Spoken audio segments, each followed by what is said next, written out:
Sony Computer Entertainment America presents a Universal Interactive Studios production. A game created and developed by Naughty Dog.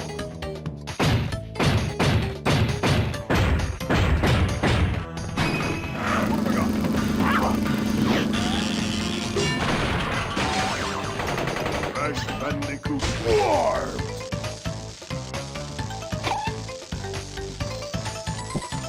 Press start to begin. Well, damn, okay. Hello, everyone, and welcome to Let's Play Crash Bandicoot 3 Warped! As Cortex said, let's just press a new game.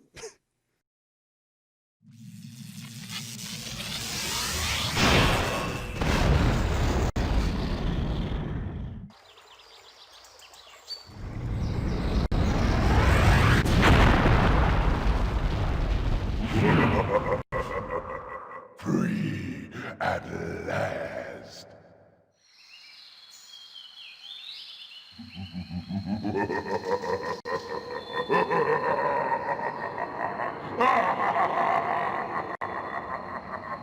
Uka-Uka is free. No, it cannot be. Evil, great evil has come.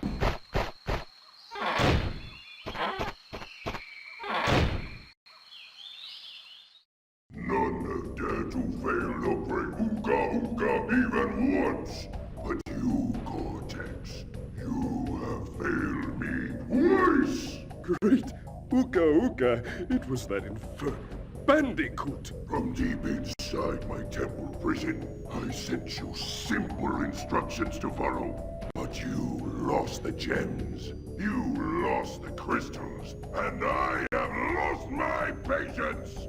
There is now no other power source left on this planet. I know we've had a few unfortunate setbacks. And failed! But since your bumbling has managed to set me free, I am feeling generous.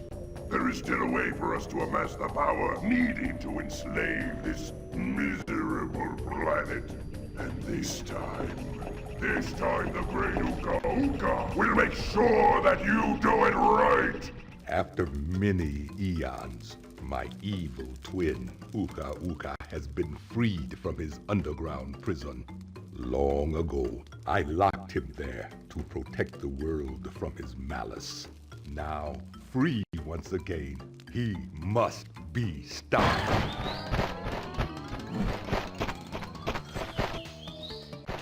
Children, Uka-Uka and Cortex plan to use this time-twisting machine to gather crystals that lay scattered across time. I have brought you here to recover the crystals before they do so. To open the time portal, simply stand on a button and then jump into the portal. Good luck. Well, that's definitely the chattiest a Crash game has been from the start. Welcome to our hub for this game. Unlike Crash 1, where it was a proper world map, and Crash 2, which had individual levels, aka floors, for 5 levels each, this time around we can just walk out to one of these little struts, and we find the level buttons that we can step on and jump into the portal to reach our levels. Starting off with Toad Village. Crash, crash, crash. Why must you always muck in my mud? Oh, look, I have a mask helping me, too. We will find out which one is more powerful soon enough. Okay. So from the bat, Crash 3 doesn't have many major changes from Crash 2 in terms of control. You still got the spin, the slide, you can make a longer jump by spinning and then sliding while jumping. The biggest refinement comes in quality of life things. For instance, the multi-jump crates, these gridded ones that have 10 Wumpa fruit in them, whereas in previous games they took 10 hops to take out, now they take 5. Aku-Aku is still okay through each level. He's extra hit points. Crash only has 1 hit point to start. You can stack up to 2 Aku-Akus for 3 hit points, and upon getting a 3rd one, you get invincibility for a short time. New to the series is rotation crates, lottery crates. I'm actually not sure what their exact name is, but they cycle through basically whatever they have. Sometimes it's extra lives, other times it's extra Wumpa Fruit. If you leave them around long enough, though, they just become normal boxes. Like in Crash 2 and a little bit in Crash 1, there are also bonus levels hidden within every single level from here on out that are a bit odd to talk about in certain regards because they're just platforming puzzles that have the amount of boxes you can get marked outright. You can die in these and retry them no problem compared to certain other things in the series. If you die in these, it's just you gotta try again. Additionally, dying in these, even though this won't come into play until I think World 2 or 3, I think World 2, dying in a bonus does not actually count as a death. You don't lose a life. So for death routes, dying there makes no problem. And on screen, we have the biggest quality of life update from Crash 2. Whereas Crash 2, you can press the triangle button to see how many crates you've destroyed in the level, period. Crash 3 shows you the total you've destroyed versus the total in the level, meaning now you can definitely have a good checklist for, okay, I should have this many boxes destroyed by this point in the level. Checkpoints are still plentifully placed through all the levels. With that said, you are going to be dying a lot, but lives are plentiful in this game. With that said, since there's not exactly a way to get easy lives compared to Crash 2 at least, with, let's say, the Panda, I find lives a bit stricter in this game, but overall it's still simple. Every level has a crystal like that, though, and those are the things you need for plot progression. Before you can even access the boss in every world, you need to get all 5 of those in the level. With that said, they're always placed along the linear path, nothing to worry about. Getting every crate/box broken in a level gets you the box gem, or the clear gem, and to get the true ending of the game, we need to get all of those. With that said, unlike Crash 2 or 1, you cannot get the true ending until after getting the normal ending because of that blue Ankh shape we saw on screen. With that said, I'm not going to be getting or talking about those until we've gotten the normal ending. More on that in God knows how many parts. With that, let's head into level 2, Under Pressure. This is where Crash 3 starts to shine and get a little bit silly because Crash 3, I think, has the highest gameplay type per level amount ratio. Outside of Wrath of Cortex, but as we've seen by recent news, and I know the game's already out by the time this gets uploaded, to the point where even the series itself disregards Wrath of Cortex number-wise, given Crash 4 It's About Time is happening.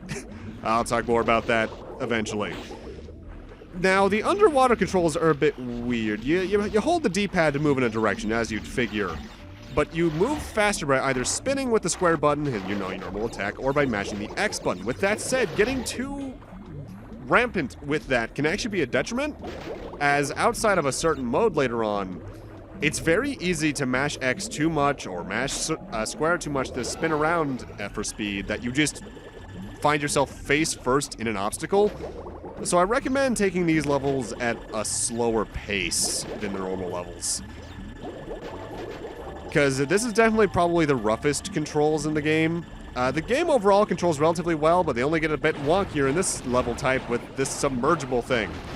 These, by pressing the, I think basically any button, really fire missiles that will kill or destroy anything. With that said, this is required to get every box in the level, because as you just saw there, it can destroy the coral. It is the only thing in the game that can do that. Make sure you don't lose this thing, because otherwise you're probably going to need to take a death and go back to the most recent checkpoint, because you missed a single box. The underwater levels in general, I find harmless.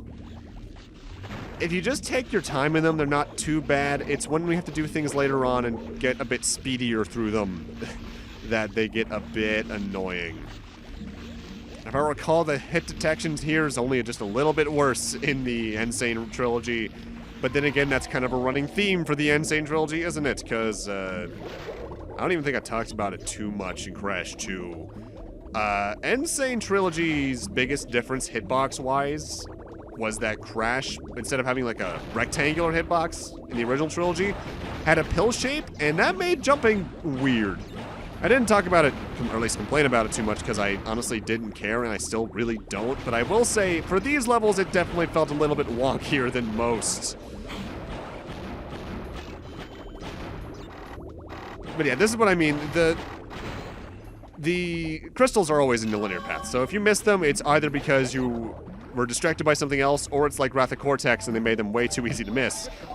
Also, I lost the submergible there. That sucks because... shit. Damn! That's the most painful thing in the world. I now need to take a death because I missed the very last box there because my submarine got destroyed. One minor annoying thing about the submarine in these levels too is that you're more or less constantly moving forward, so you need to make sure you're reversing at the right times to make sure you don't fall directly into an enemy, because that means you're going to take a stupid hit. Again, those levels aren't too bad, and honestly, in terms of getting the box gem, I think they're not too offensive at all. There's a certain other gameplay style that I think is the worst with that. At least when you're trying to do it all in one shot. Also, the crash dance still exists. Moving on. I will be skipping this, mostly moving forward, because I got other stuff to do. And time for the third gameplay type in as many levels. Orient Express. Crash does nothing. Coco, his sister, takes control. This level variety is the Crash 3 incarnation of the hog ride stages from Crash 1 or the polar bear levels from Crash 2. Coco jumps on her little tiger friend, and we're off to the races. We need to avoid obstacles along the way, grabbing every box we can, and really that's about it. You're constantly moving forward, so it's more so a predict everything and how it's going to move sort of game than wait for everything to make a move and then plan your moves around it. But that said, there are still some annoying things, like those trampoline guys.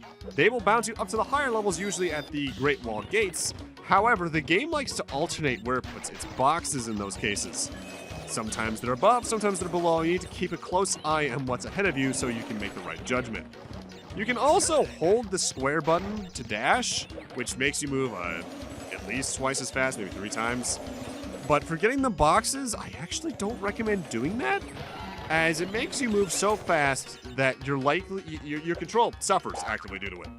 The only times I would recommend it is if there is, like I think there's one even coming up, a box that is held up by balloons, as sometimes they put them high enough to the point where you need to use them to have a good, at least a decent chance of hitting said box.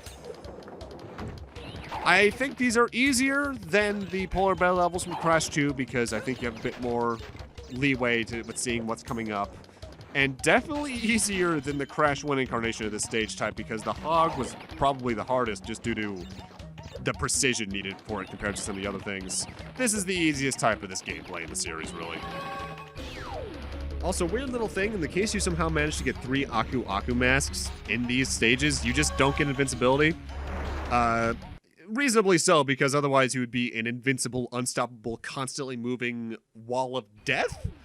And I think for the kind of challenge those levels set out for, that would be just a tad broken. Sounds like something Crash 1 would do, really. Even though I don't think you could get Uka-Uka masks in the hog ride stages. Either way, time for Boneyard.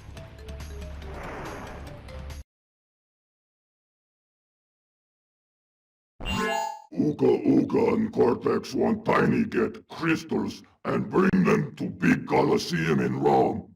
Crash, leave them for Tiny, or Crash get crushed. Alright, Boneyard is, or at least the dinosaur aesthetic, is sort of another follow-up to something from Crash 2/1. It's the chase stages, the boulder dashes / the giant polar bears. With that said, I think this is also the easiest incarnation of these, as the camera angle feels much pulled back to the point where you don't have as much of a problem with death, I feel.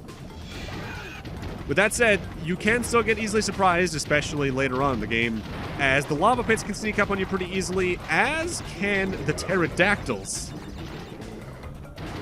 Oh no, I died. For the most part, I'm going to be cutting back to when I die, but I just feel like I should show off what death's like. You just get sent back to the last checkpoint. Nothing too spectacular. Also, I just realized I'm actually wrong about the slot crates, the one that rotate around. I think if you don't break them soon enough, they become iron crates, which you just actively can't break, and therefore you miss out on the box gem. So, yeah, if you see those, gun for them immediately. TNT crates function the same way they did in previous games. Bounce off them or have a crate land on top of them to start a 3-second timer. They will blow themselves up at that point, and that can damage you, but it can also destroy enemies or other boxes around them. Unlike Crash 1, where if you strayed too far, they just wouldn't, which, again, Crash 1, a lot of problems. And that there is our first color gem pathway. Similarly to Crash 1 and 2, there are unique color gems that open new pathways for you, but we don't have any at this point. Because of that, as you may have noticed on the stage select even, Boneyard has 2 clear gems. We can't get the second clear gem here until we get the red gem. Also, that back there was a nitro crate. Those are TNT crates, only they're a lot more volatile. If you even touch them, they explode, so they're more hazards than potential platforms. The best way I can describe Crash 2, as you may notice mechanically, is it's more or less just more Crash 2 with different level varieties. And to an extent, I'm glad they stuck to that kind of design mentality. It makes it feel more like not only a more refined sequel in content, or at least on paper, but it also just makes it feel like they took what worked in the previous game and then made it better. Did I just say the same thing twice in a row in different ways? I think I may have. Sorry about that. I'm prone to that because I sometimes don't think out the sentences I'm about to say before saying them. With that said, I think these levels are more interesting to me when it's a behind-the-back Crash stage, because I'll be real, I don't think I've ever really liked the chase level types in Crash. Between them either having really strict timings for even survival or getting the box gems, and me just not liking running towards a camera in a game, it just never felt too comfortable to me. And again, that could have to do with the fact of growing up, barring renting Crash 2 and 3 from like my local Blockbuster, which was the main way I played both these games, as I've mentioned. We only owned Crash 1, and I think, looking back, we may have owned Wrath of Cortex on my brother's Xbox, which means I didn't have the bad loading time issues, but I still had to play Wrath of Cortex. And back when, I definitely remember having some amount of problems with the ball stages. I wonder if I would now. That there's a nitro exclamation point that breaks all the nitro crates in the level, meaning you can get the box gem. And that's Boneyard. It's the first level variety, so it's definitely easier than most of the later ones. But compared to Toad Village, for instance, it's definitely a harder stage. But with that, I'm going to need to end this off here. Thank you guys for watching, and in part 2, we're going to be ending off, I guess World 1 is what you can call this? Time Phase 1? Either way, Tier 1. And heading off to our first boss fight. See you guys then.